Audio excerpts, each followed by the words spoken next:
जय हिंद साथी।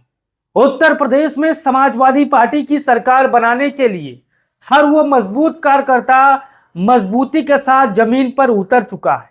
आज एक ऐसे दावेदार के बारे में जानेंगे जिसकी सोशल मीडिया पर काफी चर्चा हो रही है।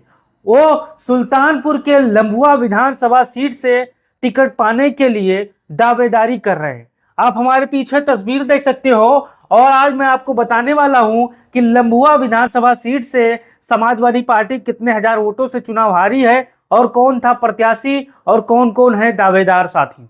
अगर आप ये वीडियो यूट्यूब पर देख रहे हो तो चैनल को सब्सक्राइब कर लो, फेसबुक पर देख रहे हो तो पेज को फॉलो कर लो ताकि अखिलेश यादव समाजवादी पार्टी की हर खबर आपको सबसे पहले मिले साथियों। अब यहां पर आप देखिए लंबुआ सीट से इस दिग्गज दावेदार के नाम की चर्चाएं तेज। सुल्तानपुर में अखिलेश बना सकते हैं उम्मीदवार 2027 में। जैसा कि आपको पता है समाजवादी पार्टी के अध्यक्ष अखिलेश यादव जी ने साफ कर दिया है कि मैं टिकट उसी को दूंगा जो संघर्ष करेगा, सर्वे में जिसके ज्यादा नंबर हो। और अखिलेश यादव ने कह दिया है कि मैं कतई उन लोगों को टिकट नहीं दूंगा जो सोशल मीडिया पर हल्ला मचाते हो, रील बनाते हो और टिकट पाने के बाद जमानत जब्त करवा लेते हो। अखिलेश यादव का ऐलान साफ है कि आप संगठन के आधार पर मजबूत हो, जमीन पर मजबूत हो, तभी आपको विधानसभा चुनाव का टिकट मिलेगा साथियों, और आप लोकप्रिय भी हो उस विधानसभा सीट पर साथियों। अब यहां पर देखिए ये जो परिणाम है वो लंबुआ विधानसभा सीट 2022 का परिणाम है। इसमें हम चलिए जान लेते हैं कि सपा ने कितना वोट हासिल किया था, भाजपा ने कितना वोट हासिल किया था और बसपा ने कितना वोट हासिल किया था और हार और जीत का अंतर कितना था।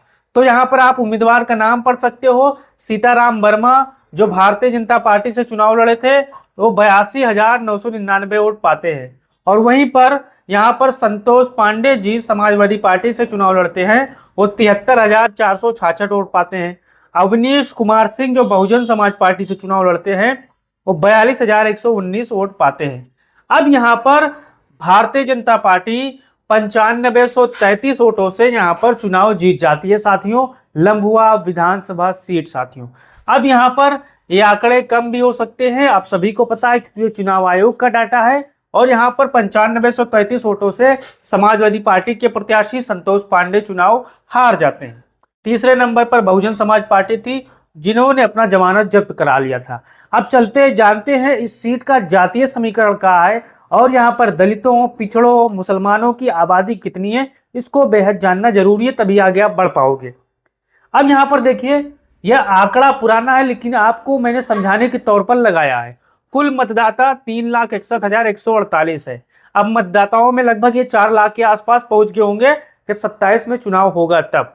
पुरुष मतदाता 1,87,633 है, महिला मतदाता 1,73,496 है। अब आपको 4 लाख ये आंकड़ा मानकर चलना है, इसलिए क्योंकि अभी यहाँ पर कोई जनगणना नहीं हुआ है, लेकिन जब 27 का चुनाव आएगा तो आंकड़ा यहाँ पर आपको ऐसे ही देखने को मिलेगा। अनुसूचित जाति की आबादी लगभग यहाँ पर आंकड़ों में तो 80,000 है, लेकिन आप 10 से 15,000 मान के चलिए, 90,000 के आसपास आप मान के चलिए। ब्राह्मणों की आबादी यहाँ पर आप देख सकते हो आंकड़ों में 76,787 है, लेकिन ये भी लगभग 80-85,000 आप मान के चलिए। अन्य में यहाँ पर आप 50,336 है, ये आंकड़ा आप भी मान के चलिए लगभग 65 और 70,000 के बीच का है। यादव की आबादी यहाँ पर आप मान के चलिए 42,000 है, लेकिन यहाँ पर जो नौजवान लड़के हैं जिनकी उम्र बढ़ी है तो यहाँ पर 50,000 आप मान के चलिए। छात्रियों की आबादी यहाँ पर आप मान के चलिए 41,000 है, इनकी भी आबादी 50,000 के आसपास मान के चलिए। मुस्लिम यहाँ पर की आबादी 38,000 है, यहाँ पर 50,000 के आसपास इनका भी मान के चलिए।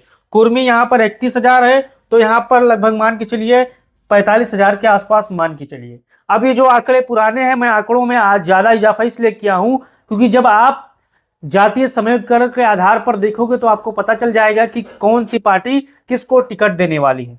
अब समाजवादी पार्टी का जो पीडीएफ फार्मूला है जिसमें अनुसूचित जाति भी आती है, ब्राह्मण भी आते हैं, यादव भी आते हैं, छात्र भी आते हैं, मुस्लिम भी आती हैं और कुर्मी भी आते हैं। लेकिन अब देखना यह है कि आने वाले 2027 के चुनाव में लंबुआ सीट से किसको टिकट दिया जाता है। अब यहाँ पर आप देख सकते हो गौरव नाम के एक यूजर हैं, वो क्या लिखते हैं, आप पहले यहाँ पर पढ़ लीजिए। सुल्तानपुर की लंबुआ विधानसभा से हमारे जैसे तमाम समाजवादियों ने कसम खाई थी कि संतोष पांडे जी को किसी कीमत पर टिकट ना मिले। पीडीए के नायक हम सबको सुना, अब लम्बुआ विधानसभा से जितेंद्र वर्मा जी को टिकट मिल रहा है। वर्मा जी भारी मतों से 2027 में चुनाव जीतने जा रहे हैं। जीत की अग्रिम बधाई, इन्होंने तस्वीरें भी शेयर की है। जैसा कि आपको पता है, वर्तमान में लम्बुआ सीट पर कुर्मी जाति के बिरादरी यानी विधायक हैं। लेकिन अब यहाँ पर आगे आप देखिए, दिनेश क्या लिखते हैं, सुल्तानपुर की लम्बुआ विधानसभा सीट से पीडीए समाज के कद्दावर नेता जितेंद्र वर्मा बाजीगर टिकट की रेस में सबसे आगे दिखाई देते हुए नजर आ रहे हैं। लगभग फाइनल ही समझो, यहाँ पर उन्होंने तस्वीरें भी शेयर की है। लेकिन यहाँ पर अब आगे देखिए, मैं यहाँ पर दो दिग्गज नेताओं की तस्वीर लगा रहा हूँ। अब ये संतोष पांडे जी हैं, जितेंद्र वर्मा है, ये दावेदार हैं और ये उम्मीदवार भी रह चुके हैं। बहुत ही कम वोटों से चुनाव यहाँ पर लम्बुआ सीट से हारे हैं। अब अखिलेश यादव जी को कंफर्म करना है, क्योंकि अभी लगभग विधानसभा चुनाव होने में 550 से कम या ज्यादा दिन बचे हैं। लेकिन अभी यह तय करना कि अखिलेश यादव जी ने टिकट फाइनल कर दिया है, अभी संशय बरकरार है। अब अगर जितेंद्र वर्मा बाजीगर चुनाव लड़ते हैं तो आप मान के चलिए यहाँ पर ये भी लड़ाई में रहेंगे, क्योंकि यहाँ पर ये पीडीए समाज से आते हैं, वर्मा बिरादरी से हैं, कुर्मी समाज से आते हैं और कुर्मी जाति का आबादी काफी है यहाँ पर, आपको पता होगा लम्बुआ विधानसभा सीट पर। और यहाँ पर संतोष पांडे जी भी ब्राह्मणों की आबादी ज्यादा है, लगभग 80,000 के आसपास इनकी आबादी है। लेकिन अभी ये जल्दबाजी में तय करना कि जितेंद्र वर्मा ही उम्मीदवार होंगे या फिर लम्बुआ से संतोष पांडे जी उम्मीदवार होंगे, यह भी कोई कंफर्म बात नहीं है। अब आप हमारे जितने भी चाहने वाले हो, कमेंट बॉक्स खुला है, क्या जितेंद्र वर्मा को लम्बुआ से टिकट देना चाहिए या फिर लगभग 5,000 से कम वोटों से चुनाव हारे हैं यहाँ पर सुल्तानपुर से जितेंद्र वर्मा के सामने, या फिर इनको टिकट देना चाहिए जो संतोष पांडे जी हैं? आपका क्या राय है, आपका क्या मतलब है? क्योंकि उत्तर प्रदेश में आने वाले 27 में अखिलेश यादव ने साफ कर दिया है, मैं किसी भी रीलबाज को, किसी भी ड्रामेबाज को, किसी में जो फर्जी आते हैं, रील बनाते हैं और टिकट लेने का काम करते हैं, पोस्टर लगाते हैं, उनको टिकट नहीं दूंगा। सर्वे के आधार पर टिकट दूंगा, जनता में जो लोकप्रिय है उसको टिकट दूंगा, जो संघर्ष में मजबूती के साथ गर्दिश के दिनों में समाजवादी पार्टी के साथ खड़ा हो, मैं उसको टिकट दूंगा। लेकिन अब आप अपना राय दीजिए और बताइए, सबसे बेहतर प्रत्याशी जितेंद्र वर्मा हो सकते हैं या फिर सुल्तानपुर से संतोष पांडे जी हो सकते हैं, यानी लम्बुआ से? आपका क्या राय है? राय दीजिए और इस वीडियो को तमाम साथियों तक भेजिए, क्योंकि सियासत में लोगों का राय लेना बहुत जरूरी होता है। आप वीडियो को शेयर करिए। अगर लम्बुआ विधानसभा सीट से होंगे, सुल्तानपुर से होंगे, तो आप अपना राय दीजिए। दोनों ही प्रत्याशी दमदार हैं, जबरदस्त हैं, पीडीए समाज से आते हैं। राय दीजिए। जय हिंद, जय भारत, जय समाजवादी।